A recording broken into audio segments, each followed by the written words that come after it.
नमस्कार, आप देख रहे हैं बिग फाइट लाइव। आपके साथ मैं श्वेता मिश्रा अवस्थी। तो अब जेल से सरकार नहीं चलेगी। पीएम मोदी के प्लान से विपक्षी दलों में हाहाकार है और इसकी वजह है वो बिल जिसको मॉनसून सत्र में लोकसभा में गृह मंत्री अमित शाह ने पेश किया था। एक ऐसा कानून जिसके दायरे में पीएम, सीएम और मंत्री तक आएंगे और अगर 30 दिनों तक जेल में रहते हैं तो उनका पद चला जाएगा। यानी मोदी सरकार का मकसद साफ है कि जैसे पहले जेल से सरकार चलती थी वो अब संभव नहीं है। एक बार फिर पीएम मोदी ने साफ कर दिया है कि जेल से सरकार राज खत्म हो चुका है और किसी भी कीमत पर जेल से सरकार नहीं चलेगी। पहले जेल में बैठकर लोग फाइलों पर साइन करते थे, लेकिन अब भ्रष्टाचारी जेल भी जाएगा और कुर्सी भी जाएगी। पीएम मोदी इस बिल के मुद्दे को उठाकर कांग्रेस और आरजेडी को भी उन्होंने घेरा है और इतना साफ कर दिया है कि न खाऊंगा और न खाने दूंगा। हैरानी की बात तो यह है कि सत्ता में शुद्धिकरण की कोशिशों को लेकर विपक्ष क्यों विरोध कर रहा है। आखिर ऐसा किस बात का डर है जो सभी विपक्षी दल इस कानून के विरोध में है। आज बात इसी मुद्दे पर कि मोदी के मिशन शुद्ध को लेकर विरोधी क्यों विरुद्ध है।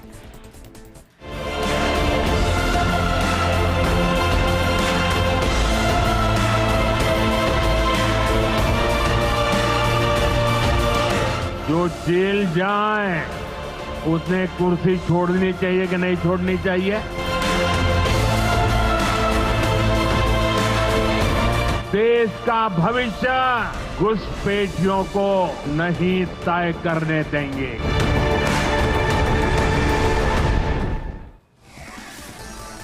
और चलिए इस खास मुद्दे पर चर्चा के लिए मेहमान हमारे साथ जुड़ चुके हैं, उनसे रूबरू कराते हैं आपको। हमारे साथ चर्चा में मौजूद हैं बीजेपी से राखी राठौर जी। राखी जी, बहुत स्वागत है आपका।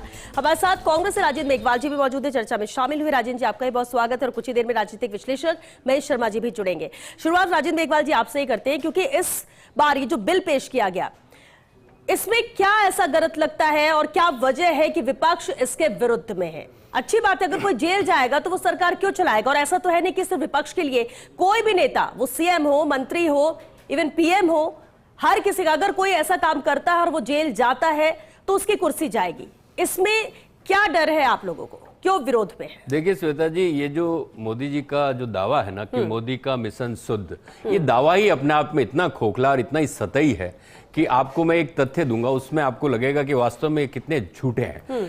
अब मैं आपको बताता हूं कि एडीआर की जो रिपोर्ट 2014 में आई थी और उसके बाद हर चुनाव के पहले एडीआर की एक रिपोर्ट आती है।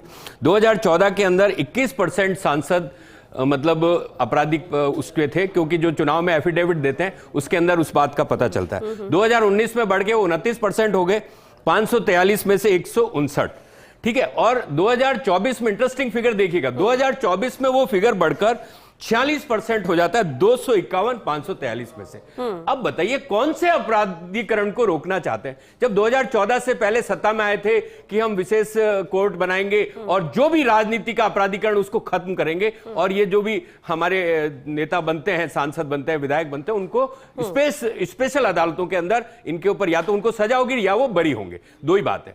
देखिए, सवाल ये नहीं है, सवाल सरकार की मंशा पर है। सरकार की जो लोकतांत्रिक व्यवस्था है, संवैधानिक व्यवस्था, उसके ऊपर प्रश्न चिन्ह है। आप बताइए कि मतलब ये जो कानून है ना, देखिए न्याय का सिद्धांत क्या कहता है? इनोसेंट अंटिल प्रोवन गिल्टी, मतलब जब तक दोष सिद्धि नहीं है तब तक वो निर्दोष है। आप किसी के ऊपर आरोप लगा देंगे। मैं आपको सत्येंद्र जैन का एग्जांपल दूंगा, उसको सालों तक जेल के अंदर रखा और अब सीबीआई कोर्ट ने कहा कि नहीं साहब, इनके खिलाफ कोई मामला नहीं बनता। सेम मामला शीला दीक्षित जी के खिलाफ भी हुआ। 2G, 3G, कोलगेट और तमाम कनिमोजी, ए राजा और यहां तक कि प्रधानमंत्री हमारे जो उस वक्त के प्रधानमंत्री थे 2014 से पहले, डॉक्टर मनमोहन सिंह जी, उन तक को घसीटा गया। लेकिन सीबीआई कोर्ट के अंदर क्लोजर रिपोर्ट फाइल हुई। आप मुझे एक बात बता दीजिए, जिन लोगों के ऊपर आरोप लगे, क्या ये मतलब सरकार की जिम्मेदारी नहीं है कि उनको निर्दोष बचने के बाद में उनके खिलाफ, उनके प्रति माफी मांगनी चाहिए? या उनका जो राजनीतिक नुकसान हुआ या जो सरकार अपदस्थ हुई, क्या वो सरकार दोबारा बहाल की जा सकती है? यानी आप ये कह रहे हैं कि आप लोग को विरोध सिर्फ इस बात को लेकर इंटेंशनली किया जाएगा, ऐसा इंटेंशनली जेल में डाला जाएगा किसी मामले दर्ज होकर फर्जी तरीके से? ये देखिए, चूंकि इनकी वोट चोरी पकड़ी जा चुकी है, तो ये अब वोट चोरी का प्लान बी है कि किसी भी तरीके से इनके किसी भी सीएम को पकड़ के जेल में डालेंगे। 30 दिन तक जमानत नहीं होने देंगे और जमानत 30 दिन तक होगी नहीं, क्योंकि पीएमएलए कोर्ट के अंदर तो वैसे ही आपको पता महीनों तक जमानत नहीं होती, जब जमानत नहीं होगी तो वो अपने आप पद से हट जाएगा और इनका कांटा निकल जाएगा। जनता से चुनावा सीएम, इनको ऐसे रास्ते से हटाने का तरीका। आप मुझे एक बात बताइए, ये संविधान के आर्टिकल 21 का भी उल्लंघन है जो हमारे को जीवन की स्वतंत्रता की और व्यक्तिगत स्वतंत्रता की आजादी देता है। तो आज आप बताइए ये सरकार संवैधानिक और लोकतांत्रिक प्रावधानों का क्यों हनन कर रही है भाई? यही वजह है जो आप लोग इसका विरोध कर रहे हैं। राखी जी, क्या वाकई में बदले की भावना से लाया गया ये बिल है? जो एग्जाम्पल ये बता रहे हैं, जो राजेंद्र जी ने आपने अभी सुना, और उनका कहना है तो ऐसे तो किसी को भी वो जेल में डाल देंगे, किसी के ऊपर भी फर्जी मामले दर्ज कर देंगे और 30 दिन होने के बाद उनकी कुर्सी, उनका पद जाएगा, और ये वजह बताई जा रही है इनके विरोध की। देखिए श्वेता, संविधान निर्माताओं ने जब संविधान का निर्माण किया तो इस बात की कल्पना नहीं की थी कि ऐसा भी होगा हमारे देश के अंदर कि कोई मुख्यमंत्री जेल में रह करके अपनी सरकार को चलाएगा। जो कांग्रेस के मेरे साथी हैं, यही लोग आज से 7 महीने पहले जब दिल्ली में चुनाव थे तो लगातार इस बात को कहते रहे कि केजरीवाल जी ने कैसे जेल के अंदर रहते हुए भी सरकार चलाई, एक सीएम को जेल में रहते हुए सरकार नहीं चलानी चाहिए। ये बहुत सारे स्टेटमेंट्स मैं कांग्रेस के लोगों का आपको सुना दूंगी। तो इसी बात पर सुप्रीम कोर्ट ने एक ऑब्जर्वेशन दिया। उन्होंने ये कहा कि संविधान में ऐसा कोई प्रोविजन नहीं है कि हम किसी मुख्यमंत्री को बाध्य कर सकें कि वो पहले इस्तीफा दें और उसके बाद में जेल जाएं और उसके बाद कामकाज चलाएं। 2-3 तरह की बातें अभी मेरे साथी ने कही, लेकिन सबसे पहले ये बताइए कि जयललिता जी जब जेल गई तो क्या उनकी पार्टी की सरकार वहां नहीं चली? लालू प्रसाद यादव गए, वो तो खैर अलग केस है कि उन्होंने अपना आरजेडी अलग ही बना लिया और राबड़ी देवी को बना लिया, लेकिन सरकार चलती रही। अभी लेटेस्ट जब हेमंत सोरेन गए जेल तो उनकी पार्टी की सरकार वहां चलती रही। यहां पे सिर्फ और सिर्फ यह है कि कार्य मुक्त किया जाएगा। कोई जेल में अगर है तो वो सरकार नहीं चला सकता, उसकी सदस्यता कहीं नहीं जा रही। और राजनीतिक शुचिता जो है उसके लिए मैं समझती हूं सबसे बड़ी जिम्मेदारी किसी जनप्रतिनिधि की है, क्योंकि वो सबसे आगे खड़ा है। अगर वो ढंग से एक्ट करेगा तो एक अच्छा संदेश समाज में जाएगा। जिस एडिया रिपोर्ट की बात कर रही थी, क्या इस एडिया रिपोर्ट के बाद में एक डेटरेंट कोई कानून की आवश्यकता आपको नहीं लगता श्वेता होनी चाहिए? ऐसा ना कुछ तो होना चाहिए जिसकी वजह से। और देखिए इन प्रधानमंत्री जी ने क्या किया, अपने आप को मतलब प्रधानमंत्री के पद को भी इस दायरे के अंदर लाया। और 1975 के अंदर 39th अमेंडमेंट जो कॉन्स्टिट्यूशन का किया, उसमें स्पीकर, प्रधानमंत्री, राष्ट्रपति, उपराष्ट्रपति को भारतीय न्यायालयों की जांच से परे कर दिया। आप सोचिए सोच क्या है। और सोच देखिए सिर्फ और सिर्फ कांग्रेस के लिए थोड़ी है, तो सभी पार्टी के लिए। जेपीसी में गई है ये। आप लोग जो आपके सुझाव है, विपक्ष से मैं निवेदन करती हूँ कि आप आइए और आप आकर के सुझाव दीजिए। और देखिए 2014 से पहले भी जब यूपीए गवर्नमेंट थी, 2011 के अंदर कनिमोझी गई जेल, 2010 के अंदर सुरेश कलमाड़ी गए, 2008 के अंदर मधु कोड़ा गए, 2005 के अंदर मुलायम सिंह यादव गए, 2000 में जयललिता गई, 96 के अंदर मुलायम सिंह यादव गए। तो आप देखो ये समय कौन सा समय है? ये समय है जबकि इन्हीं की इंडिया अलायंस के लोगों की ही सरकार थी, लेकिन इन्हीं के नेता मंत्री गए। एक और कमेंट जरूर, और गलत चीज है तो उसके ऊपर आप देखिए ये प्लान बी है। लास्ट बात और 2013 के अंदर जब मनमोहन सिंह जी एक लाए थे ऑर्डिनेंस लालू प्रसाद यादव को बचाने के लिए, तो राहुल गांधी ने उस ऑर्डिनेंस को फाड़ दिया था कि हम भ्रष्टाचारियों के साथ नहीं हो सकते। राहुल गांधी तब ठीक थे कि अब ठीक है, इस बात को क्लियर करना चाहिए, क्योंकि ये नियम जो है वो सबके लिए। मैं अभी भी यही कहूंगी, जेपीसी में जाकर के अपने सुझाव दीजिए और ये जो शुद्धता, स्वच्छता की जरूरत है हमारी राजनीतिक क्षेत्र के अंदर, उसमें साथ। लेकिन इसको तो प्लान बी के तौर पर विपक्ष बता रहा है। ये प्लान बी है कि पहले अगर फर्जी वोटर्स का खुलासा हो गया, अब इसको लेकर इतनी चीजें हो गई, तो अब ये प्लान बी लेकर आएगा कैसे? श्वेता देखिए, लगातार हमने देखा कि इन्होंने पहले ईवीएम पे पकड़ा, अब ईवीएम कहीं सुनाई नहीं देती ना, उसके बाद वोटर लिस्ट पे आए। 2 दिन पहले ही सीएसडीएस के संजय कुमार जी ने इस बात कही कि हमारे जो डेटा थे वो गलत थे महाराष्ट्र चुनाव के लिए। तो जो बेसिस मिंटा देवी खुदा के बोल रही हैं, रोज जिन लोगों को लाकर के कांग्रेस पेश कर रही है सोशल मीडिया पे, वो लगातार क्लेरिफाई कर रहे हैं कि हमें तो जाके खड़ा कर दिया गया था। तो झूठ जो है वो कब तक चलेगा? झूठ नहीं चलेगा। जनता के द्वारा जो चुने गए लोग हैं, इनको क्या है, प्रॉब्लम क्या है कि इतने सारे 90 से ऊपर चुनाव राहुल गांधी हार गए हैं, तो किसी ना किसी को पकड़ना है कि इस पर हमें पूरा श्रेय देना है कि हार का ठीकरा किस पे फोड़ा जाए, और हार का ठीकरा फोड़ने के लिए ये तो चुनाव की बात होगी। लेकिन राजेंद्र जी, क्या ये डर तो नहीं कि आपके कई नेता इसके जद में आ सकते? क्योंकि अगर आपने कुछ नहीं किया, आप पाक साफ है, आप ईमानदार है, तो कोई ऐसे कैसे इंटेंशनली किसी को जेल में डाल देगा? कैसे फर्जी सबूत ले आएगा? कैसे फर्जीवाड़ा होकर जेल कोई जा सकता है अगर उसका दामन साफ है? तो देखिए सुधा जी, एक तो पहले तो ये जो अभी जो वोट चोरी वाले आरोप के ऊपर इनके बड़े नेता हैं अनुराग ठाकुर जी, उन्होंने भी 6 कॉन्स्टिट्यूंसीज के ऊपर मतलब उसके ऊपर आरोप लगाया था। तो वो बता दें कि क्या उनके आरोप भी झूठे हैं? अब मैं आपके सवाल का जवाब देता हूं कि ये कह रहे हैं कि साहब देखिए, ये हम नहीं कह रहे, ये सुप्रीम कोर्ट लगातार कह रहा है कि भाई ईडी का राजनीतिक लड़ाइयों के लिए इस्तेमाल ना किया जाए, ईडी को कानून के दायरे में रहना होगा। 5 साल में 5000 केस के अंदर 1% दोष सिद्धि हुई। अब बताइए 5-6 साल बाद जो आदमी बरी हो जाता है उसको आप कैसे न्याय दिलाएंगे बताइए? या तो ये होना चाहिए कि जो उसको गिरफ्तार करे उसे जेल होनी चाहिए, और दूसरा देखिए ये जो वोटर की लड़ाई चुनाव के मैदान में होती है, ये अदालतों में नहीं होती, ईडी के माध्यम से नहीं होती। ईडी पूरी तरीके से आपको पता है कि करीबन 95% मामले विपक्षी नेताओं के खिलाफ होते हैं। पहले जब कांग्रेस की सरकार थी तो 50% मामले विपक्ष के खिलाफ होते थे, 50% अपने पक्ष वाले या जो भी भ्रष्टाचारी होता है उसके खिलाफ होते थे।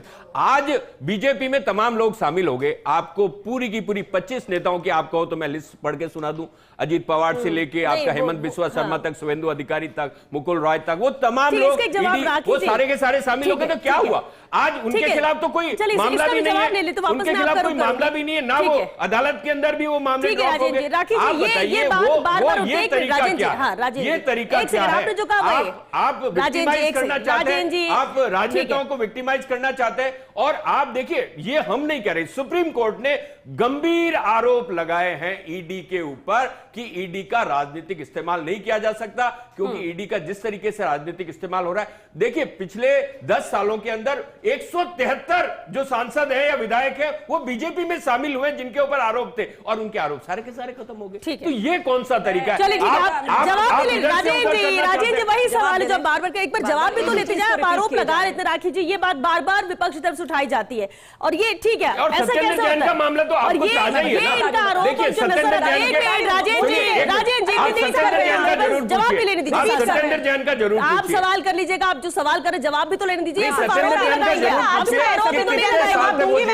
जी जवाब तो दे रहे लेकिन जवाब देने तो दीजिए ना, सवाल ही करते रहिए, वक्त खत्म हो जाएगा। राजेंद्र जी मैं बिल्कुल जवाब दूंगी, बीपी हाई हो जाएगा, आराम से कीजिए। हाँ आराम से क्या प्रॉब्लम है? जवाब पूरा दूंगी, पूरा जवाब दूंगी। सबसे पहला आपने पूछा अनुराग ठाकुर जी के लिए। देखिए राहुल गांधी जी जब एसआईआर का विरोध करते हैं और एक तरफ वोट चोरी के लिए आरोप लगाते हैं कि कहीं ना कहीं वोटर लिस्ट में गड़बड़ियां, ये दोनों चीजें कॉन्ट्राडिक्ट करती हैं। एक्चुअली क्या कुछ तो प्रॉब्लम मुझे लगता है।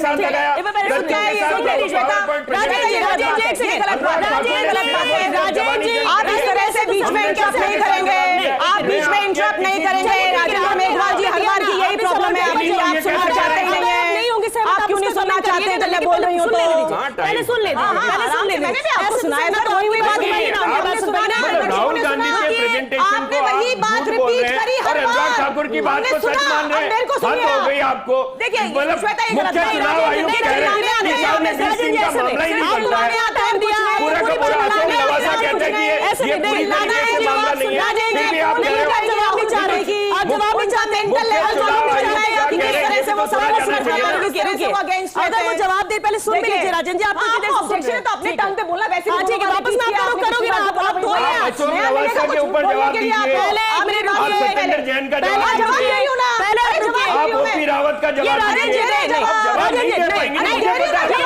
आप कैसे तय करेंगे जब वो जवाब दे रहे हैं? आप सुनना नहीं चाहते तो चुप होंगे तब, चुप होंगे तब आप ना। राजन जी चर्चा नहीं करना चाह रहे। नहीं राजन जी बस पूरा वक्त आपने ले लिया, लेकिन सवाल ही करते रहे, जवाब के लिए आप सुनना ही नहीं चाह रहे किसी को। वो बोल ही रहे, आप सुनने के लिए आप शांत होंगे तब तो। हाँ अनुराग ठाकुर जी ने जो बात कही कि वोटर लिस्ट के अंदर इंप्रूवमेंट होना चाहिए, उसकी जांच होनी चाहिए, एसआईआर चालू हुआ है बिहार में, उसके बाद पूरे देश में होना चाहिए, यही बात सब लोग कह रहे हैं। राहुल गांधी जी ने भी इसी बात को उठाया। ये अच्छी चीज है कि उन्होंने एसआईआर को सपोर्ट किया कि हमारे देश के अंदर जो फर्जी वोटर्स हैं वो किसी भी कारण से हो, उनको हटाना चाहिए। सत्येंद्र जैन की जहां तक इन्होंने बात की, अभी भी उन पे मनी लॉन्ड्रिंग का केस चल रहा है। 3-4 केस थे, शायद जानकारी में नहीं होगा। हाँ तो 4 केसेस थे, 4 केसेस थे, उसमें से मनी लॉन्ड्रिंग का केस अभी भी चल रहा है। और देखिए लगातार कितने महीनों तक सत्येंद्र जैन जेल में रहे, लेकिन मंत्री पद रहा। ये चीज ठीक नहीं है। हम लोग सदस्यता हटाने की बात नहीं कर रहे हैं, ये कह रहे हैं कि अगर जेल जाना पड़ेगा तो आपको अपने मंत्री पद से इस्तीफा देना पड़ेगा, आपकी सदस्यता कहीं पर भी नहीं जा रही है। इन्होंने बात करी मुझे वोट चोरी की।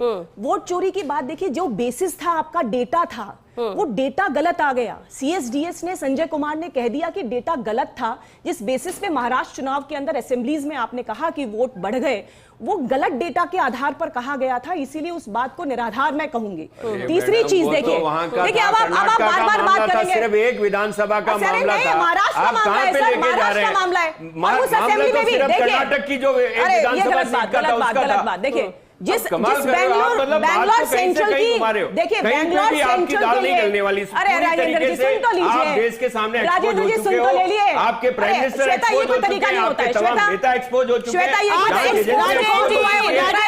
राजेंद्र जी आपके एक्सपोज हो चुकी, सवाल उठा रहे तो बता रही है उसका जवाब। प्रधानमंत्री ऐसे नहीं होता, जिस आप विरोध कर रहे हैं, आप विरोध कर रहे हैं, आप मिलकर विरोध कर रहे हैं, वजह पूछ रहे हैं तो आप सवाल 10 उठा रहे हैं लेकिन जवाब एक का नहीं लेना चाहते है ना। जवाब बोल तो रही ना, बोल रही, पहले सुन तो लीजिए वो क्या कहना चाह रही है। पूर्व मुख्य बैंगलोर सेंट्रल के लिए जो प्रेस कॉन्फ्रेंस राहुल गांधी ने की, वहां पे उन्होंने कहा कि 7 विधानसभाएं जबकि 8 विधानसभा वहां पर है। जवाब नहीं देंगे, उन्होंने कहा कि उसमें सब में बीजेपी जीती है, थोड़ी आते हैं, लेकिन वो डेटा भी गलत था। उन्होंने ये कहा गलत नहीं था, कोई डेटा गलत नहीं था। अगर ये डेटा गलत है, चुनाव आयोग अगर इनको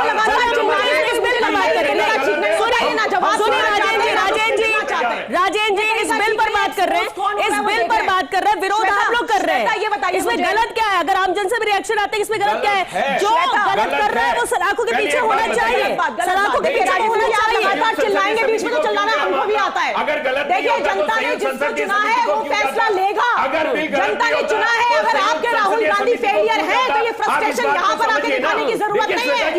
अगर जनता ने आपको रिजेक्ट किया है लगातार तो आपको यहाँ पर आकर के फ्रस्ट्रेशन दिखाने की जरूरत नहीं है। समिति को देखिए ये क्या है, ये चलिए सुनिए राजेंद्र जी, चलिए कमियां चलिए एक मिनट, ऐसा तो है ऐसे ही पारित करा देते। एग्जैक्टली, अगर बिल सुनिए आने चाहिए, ये कोई फरमान तो है नहीं, ये कोई फरमान तो है नहीं, इसमें अमेंडमेंट भी होगा, इसमें बदलाव भी होंगे, इसमें चेंजेस भी होंगे, उसमें करना पड़ेगा। आपने सिर्फ और श्वेता ये क्या तरीका है, डिबेट में ऐसे पैनलिस्ट को नहीं बुलाना चाहिए जो लगातार बोलेगा। जगनमोहन रेड्डी, ठीक है राजेंद्र जी यही सूचित आप भी यही बोलते, जब बीजेपी वाले बोलते हैं राजेंद्र जी आज आप भी वही कर रहे हैं, आज आप भी वही कर रहे हैं राजेंद्र जी, आज आप भी वही कर रहे हैं। उनको तो पहले नहीं दे रहे हैं, कांग्रेस पार्टी मेरी बात सुनिए, आप ये कुछ भी बोलो, राकेश जी नहीं होता। और राजेंद्र जी आप थोड़ी ना तय करेंगे कि ये क्या बोलेंगे, ये क्या बोलेंगे, नहीं आप लोग पर्सनल हो रहे हैं, आप लोग पर्सनल। एक मिनट रुकिए, पहली बात तो कि आप नहीं बताएंगे इनको कि क्या बोलेंगे, इनको क्या बोलना है। नहीं आप जब जवाब दे रही है तो सुनिए, बेंगलुरु सेंट्रल के आपके हिसाब से जवाब को नहीं देंगे ना राजेंद्र जी। राजेंद्र जी पहला सवाल मेरा ये था कि मोदी जी के बनने के बाद में अपराधीकरण बढ़ा है, क्या इस बात से स्वीकार की है या नहीं है? क्योंकि 23% अपराधी आ गए। ठीक है पहले चलिए, ठीक है चलिए, ठीक है। अच्छा एक जवाब दीजिए, एक मिनट, आपके इतने जवाब, आपने 1 दर्जन सवाल कर लिए, एक जवाब दे दीजिए। आपने कहा अपराधी बढ़ गए, सब लोकसभा राज्यसभा पहुंच गए, तो क्या उनकी सफाई नहीं होनी चाहिए? उन पर एक्शन नहीं होना चाहिए? मोदी जी ने 2014 में क्या कहा था? उन्होंने कहा था कि विशेष अदालतें बनेगी, वो तमाम जो जिनके भी 10 साल पहले सफाई नहीं होनी चाहिए क्या? तो वो जेल में नहीं जाए, अगर है अपराधी तो जेल में नहीं जाए। क्या मनसा साफ होती ना तो ये अपराधीकरण नहीं बढ़ता। श्वेता जी आप मानिए, ठीक है आपने बोल लिया ना, एक सेकंड आपको सुना, एक मिनट राजेंद्र जी, बस राजेंद्र जी एक सेकंड, आपने बोल लिया ना, आपने बोल लिया, अब उनको बोलने दीजिए। राकेश जी ये कोई फरमान तो है नहीं, ये बिल लाया गया और बिल में अमेंडमेंट होते हैं, बदलाव होते हैं, सब सुझाव आते हैं, उसके हिसाब से भी बदला जाता है। तो फिर इसमें ऑब्जेक्शन लगातार ये करो, जो सवाल उठा रहे हैं, तो इसमें क्या इनकी मंशा गलत है? श्वेता देखिए, पिछला बैकग्राउंड अगर देखें तो तब विरोध आया है कांग्रेस पार्टी का, जब हमारे देश में अच्छा काम हुआ, धारा 370 हो, 3 तलाक हो, चाहे कुछ भी हम अच्छा काम कर ले, चाहे हमने अंग्रेजों के बनाए हुए कानूनों को हटा दिया, लेकिन इनको हमेशा विरोध करना ही है। मैं तो फिर निवेदन करूंगी, देखिए राहुल गांधी जी ने जो बैंगलोर सेंट्रल की पीसी की थी, श्वेता आपने सुना होगा अच्छे से, उन्होंने बैंगलोर सेंट्रल के अंदर कितनी विधानसभाओं की चर्चा की? 7 की, जबकि है कितनी? 8। उन्होंने कहा कि बाकी सब में कांग्रेस जीती, 1 में बीजेपी जीती, जबकि 8 में से 4 में कांग्रेस, 4 में बीजेपी जीती। मैं कहना यह निवेदन करना चाहती हूं कि जो डेटा है, जो बेसिस है, वो बेसिस ही बेकार है। इसीलिए उनकी जो भी पीसी वो करते हैं, जो भी वो कुछ क्लेम करते हैं, वो निराधार हो जाता है, उसका कोई बेस ही नहीं होता। और इसीलिए जनता उनको लगातार रिजेक्ट कर रही है। अगर कहीं सुधार हो सकता है तो विपक्ष के साथी के रूप में हमें इसमें आगे बढ़ना चाहिए और जेपीसी के अंदर आकर के जो सुझाव दे सकते हैं, कैसे इसमें इंप्रूवमेंट किया जाए, कैसे राजनीतिक शुचिता मेंटेन की जाए, इसके लिए लगातार काम करना चाहिए। अनुराग ठाकुर जी ने जो कहा था, उन्होंने कहा कि वोटर लिस्ट के अंदर गड़बड़ियां हैं, उसको ठीक कीजिए। अगर ठीक करेंगे तो बेहतरी होगी, निष्पक्ष चुनाव जो है हमारे देश के अंदर होंगे और वही काम चुनाव लेकिन एक सवाल होता है, ठीक करना भी है और ठीक करने के लिए जो किया जाता है उसके विरोध में भी है, तो ऐसे में चीजें दुरुस्त कैसे? क्या है बेसिक डिफरेंस ये रहा कि अनुराग ठाकुर जी को तो मतलब जो इलेक्ट्रॉनिक वोटर लिस्ट है वो मिल गई और हमें हार्ड कॉपीज मिली, जो कि 7 फीट लंबा ढेर मिला जिसके अंदर तमाम कागजात थे। हम तो यही कह रहे हैं ना, आप हमें बनारस की ई वोटर लिस्ट दे दीजिए, हम तो उसमें भी प्रूव कर देंगे। तो आज यहाँ पे आप सिर्फ वायनाड की या रायबरेली की या आप कन्नौज की या वहां की करेंगे तो कोई बात नहीं। तो सुधार होना चाहिए ना, सुधार होना चाहिए और पानी हो जाएगा। राजेंद्र, सुधार होना चाहिए। चुनाव आयोग ने सुधार होना चाहिए ना, के बाद में सुधार होना चाहिए ना, जो कि अच्छे लोग राजनीति में आने चाहिए ना, उसको वोटर लिस्ट तरीके से बननी चाहिए ना, गलत वोटर्स हटने चाहिए ना। चलिए ठीक है, अच्छे लोग आने चाहिए ना। अब चलिए, ये आप अगर यही हो जाता है कि अगर आप कांग्रेस के दिग्गज नेताओं आने चाहिए ना, मैं तो क्षेत्र जा रहे हैं तो हम दूसरे सुनिए, ये एक दूसरे पर आप लोग को जनता से मतलब नहीं, देखिए वाले लोग बस ठीक है, अपराधीकरण को बढ़ाने वाले ठीक है, लोग राजेंद्र जी आर्टिकल 91 बार यूज करके राजनीति सरकारों को गिरा दिया, मुख्यमंत्री को गिरा दिया, हर जगह। चलिए एक सेकंड, राजेंद्र जी पहले परिवार जी एक मिनट, राकेश जी ये कानून के अंदर आपने प्रधानमंत्री को भी बाहर उसको पावर्स दी थी, सुप्रीम पावर। हम तो खुद को भारत रत्न, लेकिन राकेश जी ये जो कानून है, ये जो बिल लाया गया, इसको कानून बनाने की बात की जा रही है, ये आपको क्या लगता है वाकई में ये सत्ता से सफाई है या सत्ता की सफाई है? देखिए, क्योंकि डर तो ये है कि सत्ता से हटाने का रास्ता इस तरह इसे बनाया जा रहा है। सत्ता का रास्ता सिर्फ सेवा है, अपराध नहीं।